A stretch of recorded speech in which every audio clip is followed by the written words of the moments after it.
Di dalam kimia, terkhususnya biokimia, asam lemak adalah asam karboksilat dengan rantai alkalik panjang, baik jenuh maupun tak jenuh. Hampir semua asam lemak alami memiliki rantai tak bercabang dengan jumlah atom karbon genap, mulai dari 4 sampai 28. Asam lemak biasanya diturunkan dari trigliserida atau fosfolipida. Nah, asam lemak biasanya disebut sebagai hidrofobik karena sukar terhadap air tetapi dapat larut dalam pelarut organik seperti kloroprom dan benzen. Nah, ada juga unsur penyusun antara lain karbon, hidrogen, oksigen, dan juga fosfor.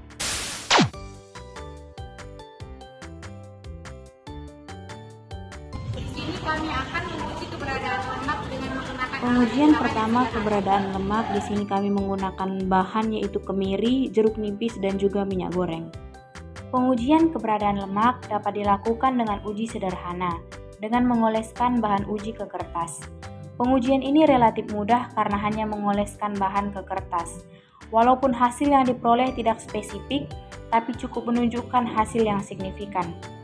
Apabila muncul noda transparan pada kertas, maka noda itu menjadi salah satu indikator keberadaan lemak di dalam bahan uji. Nah, hal ini disebabkan karena makanan yang mengandung lemak tidak dapat menguap atau mengering pada suhu kamar dan akhirnya meninggalkan bekas yang mengandung minyak dan tidak dapat diserap baik oleh kertas. Di percobaan kedua ini sama saja seperti percobaan pertama, namun bahan yang digunakan berbeda, yaitu ada kacang tanah, mentega, dan juga minyak goreng.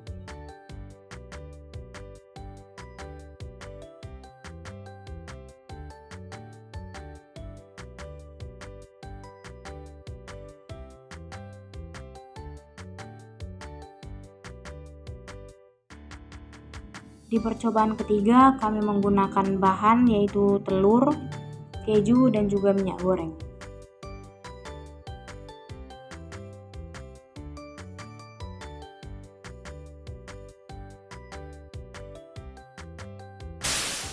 Teman-teman, ini adalah percobaan pertama, kedua, dan ketiga. Jadi kita akan menunggu hasilnya selama 15 menit tentang keberadaan lemak.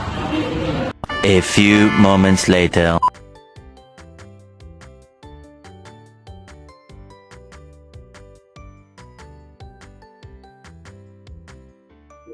Hasil eksperimen tersebut menunjukkan bahwa kemiri, kacang tanah, mentega, telur, dan keju memiliki lemak yang banyak.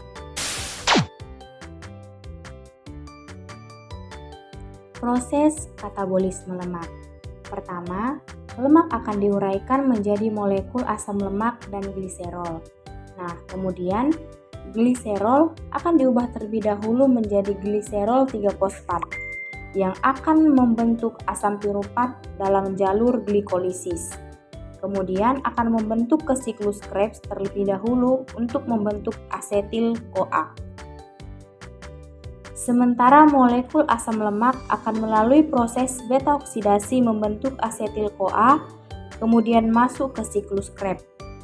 Selanjutnya, dari sistem siklus Krebs akan lanjut ke dalam transport elektron yang akhirnya akan menghasilkan ATP.